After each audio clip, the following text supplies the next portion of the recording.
next question is what is frustrating you right now, and what could be going better?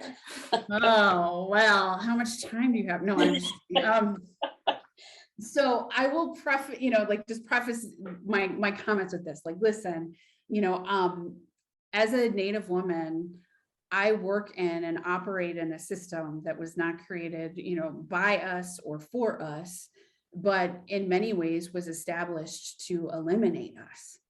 And so, it is just this, it's just heavy. And especially I think during, our last 2 years that we have experienced this collective trauma. And for some communities have, experienced trauma on top of trauma. So I just want to acknowledge, that, and that it is hard to turn a ship that has been headed in the same direction for, 164 years. But I think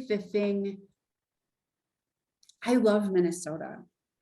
I love this place. I love our people. I love our community.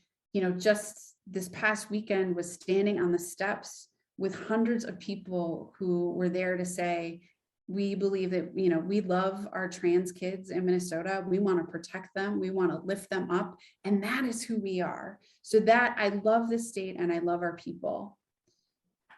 And what frustrates me is that we still get hung up on Minnesota nice. And I'll say Minnesota nice, I'll put that in quotes, which I think really is our inability to talk about hard stuff.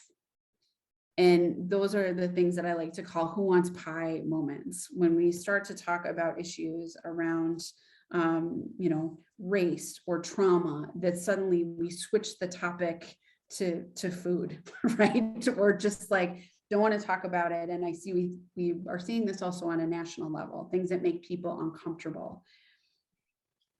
The disparities that exist in this state exist because we are unwilling to have those conversations. And so, that is what frustrates me. And so,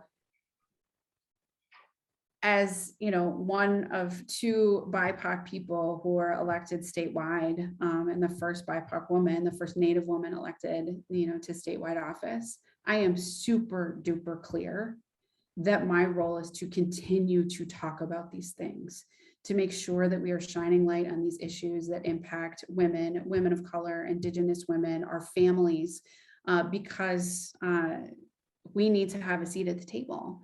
And when we do have a seat at the table, conversations change, policies change, the budgets we put out change. And so I am frustrated by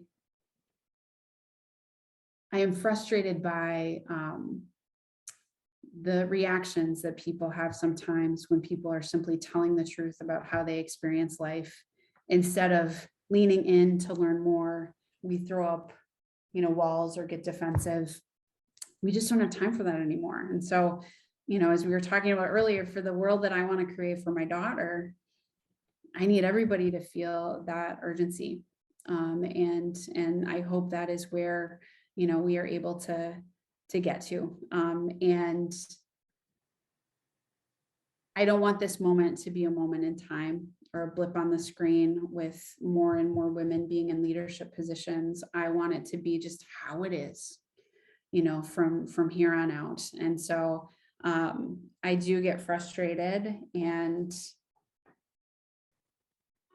every morning I wake up and I recommit myself to this work, knowing what is on the line of making sure that we have just autonomy over our own bodies, and that our LGBTQ plus youth in particular know that they are loved and valued, and we will protect them. Those are the things that I can get frustrated, but when I wake up in the morning, those are the things that get me out of bed in the morning, knowing that I have to keep fighting and I have to keep doing this work. And, I can lament, and then we got to get, right back to it. And I think